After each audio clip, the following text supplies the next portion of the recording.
जय हिंद स्टूडेंट्स। मेरा नाम अशोक कुमार वर्मा, गवर्नमेंट आईटीआई क्योलारी। आज स्टूडेंट्स हम मंथली टेस्ट 2022 का आखिरी पेपर वीक नंबर 37 से 40 लेकर आपके सामने हाजिर हैं। तो जैसे कि मैंने आपसे वादा किया था कि मैं हर वीक आपको एक पेपर लाता रहूँगा, लेकिन अब हमारे पास समय कम है। औसत 60 से 70 दिन हमारे पास बचे हैं। सबको पता होगा कि एग्ज़ाम की डेट आ गई है हमारी।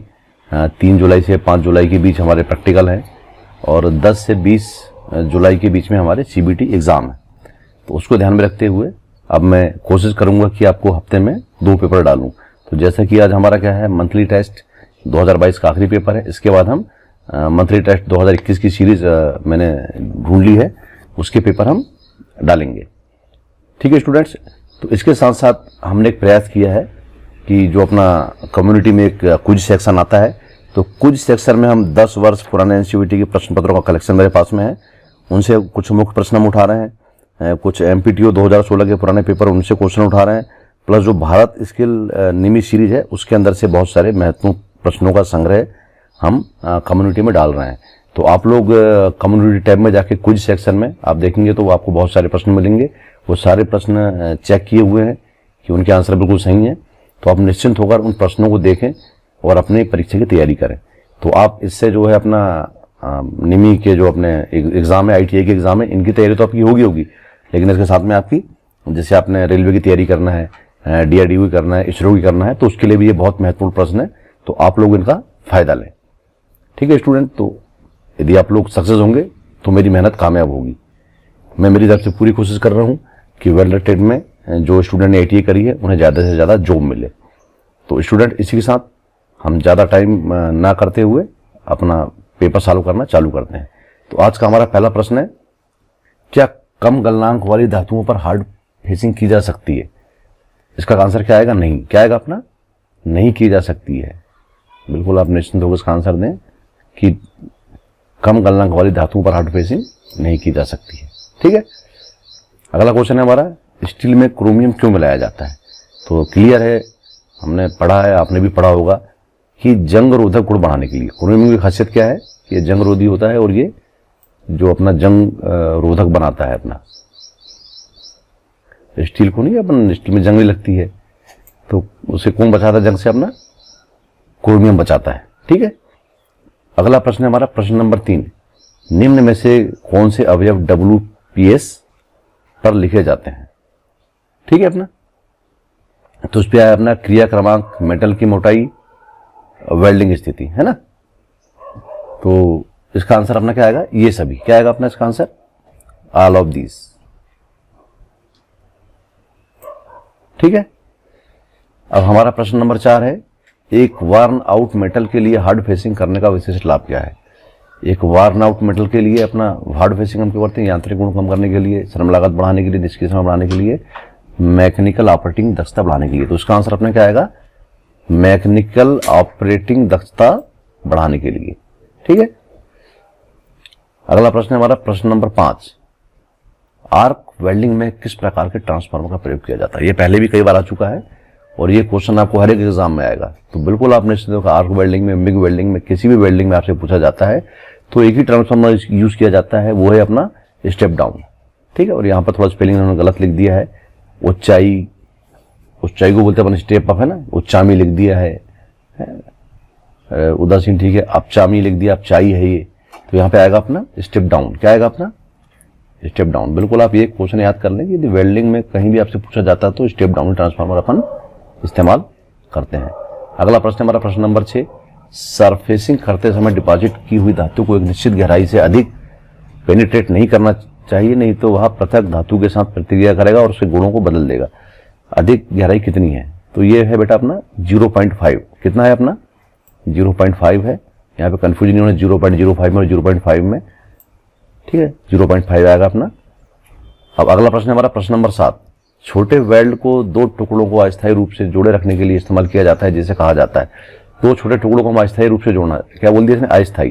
तो उसके लिए अपन क्या करते हैं? अपन आईटीआई में आपने वेल्डिंग करा होगा, इसे अपन क्या बोलते हैं? टैक वेल्ड। क्या बोलते हैं अपन? टैक वेल्ड। क्रेटर नहीं होता है ना, ये बेस मेटल भी नहीं है, ये भी नहीं, पेनिट्रेशन भी नहीं। क्या आएगा यहाँ पे? टैक वेल्ड। 2 टुकड़ों को अस्थायी रूप से जोड़ने के लिए क्या करते हैं? टैकिंग करते हैं, जिसको अपन टैक वेल्ड बोलते हैं। अगला है वेल्ड पास, खाली स्थान से संबंधित। वेल्ड पास है ना, तो मेटल से संबंधित। कहाँ पे है ये? टॉर्च नहीं है, फ्लक्स नहीं है, इलेक्ट्रॉन नहीं, मेटल। वेल्ड पास नहीं, जैसे अपन इलेक्ट्रो स्लैग वेल्डिंग में नहीं, सिंगल पास में दो मोटी प्लेटों को, दो मेटल को आपस में जोड़ते हैं, तो यहाँ पे है ना, वही है अपना क्या, मेटल आएगा। निम्न में से कौन सी हार्ड फेसिंग विधि है? अब हार्ड फेसिंग विधि इसमें है नहीं, इसका आंसर अपना आएगा शील्डेड मेटल आर्क वेल्डिंग। कौन सा आएगा अपना? SMW। ठीक है।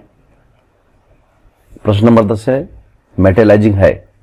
अब मेटलाइजिंग सिंपल सी बात है कि अपना स्प्रे द्वारा परत चढ़ाना। क्या करते हैं अपन इसको? स्प्रे के द्वारा क्या करते हैं?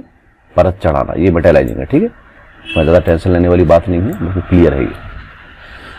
प्रश्न नंबर 11, किस वेल्डिंग प्रक्रिया से भिन्न धातुओं को वेल्ड किया जा सकता है? भिन्न धातुओं को, क्या बोल दिया इसने यहाँ पे अपना? भिन्न धातुओं को। तो भिन्न धातुओं में अपने क्या आएगा अपना? ये ब्रेजिंग। क्या आएगा? ब्रेजिंग। हम ब्रेजिंग करते हैं भिन्न भिन्न धातुओं में। ठीक है अपना।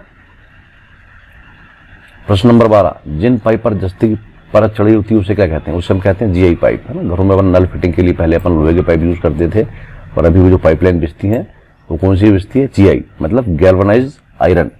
ठीक है, इसमें जस्ती की परत चढ़ाई जाती है, जिसको अपन GI पाइप बोलते हैं। तो इसमें क्या हमने जंग नहीं लगता है, ये जमीन के अंदर रहता है, तो उसको अपन GI पाइप बोलते हैं। ठीक है, तो जिन पर जस्ती की परत चढ़ी होती है उससे अपन क्या कहते हैं? GI। अगला है हमारा, निम्नलिखित में से कौन सा एक मजबूत तंत्र नहीं है? क्या बोल रहा है? मिश्र धातु ऊष्मोपचार, तनाव, कठोरीकरण। तो यहाँ पे आएगा मेटलाइजिंग। क्या आएगा अपना? मेटलाइजिंग क्या है? तो अपन परत चढ़ाते हैं, तो परत क्या है? मजबूत तंत्र नहीं है। ठीक है। अब हमारा प्रश्न नंबर 14, इलेक्ट्रिक आर्क स्प्रेइंग विधि में सरफेसिंग धातु का तापमान कितने डिग्री तक बढ़ाया जा सकता है? तो इसका आंसर आएगा अपना 4000। क्या आएगा अपना? 1015 से 2000 नहीं है, इसका आंसर है 4000। ठीक है।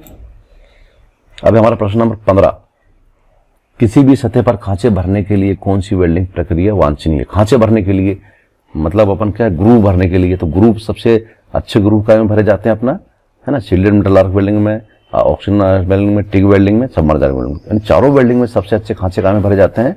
सबमर्ज आर्क वेल्डिंग में। तो उसका आंसर अपना क्या आएगा? Submerge arc welding. प्रश्न नंबर 16 है, फ्यूजन वेल्डिंग किस तापमान पर होती है? तो फ्यूजन वेल्डिंग के तापमान तो काफी अधिक है, लेकिन यहाँ पर हम इसका मैक्सिमम लेंगे 850, 900, 950। तो यहाँ पर हम कितना लेंगे? 1000। कितना लेंगे अपन? 1000। इसका सही आंसर 1000 है। द इंसुलेटर इज, सीधा बोल रहा है कुचालक। तो यहां पर क्या है अपना? ये लकड़ी। ठीक है, सोना चांदी एल्यूमिनियम नहीं है। प्रश्न नंबर 18, हार्ड फेसिंग प्रक्रिया को संपन्न किया जाता है थर्मल स्प्रिंग द्वारा, ऑक्सीजन द्वारा, समर्ज आर्क द्वारा। तो इसमें क्या आएगा अपना? उपरोक्त सभी। क्या आएगा इसका आंसर अपना? उपरोक्त सभी।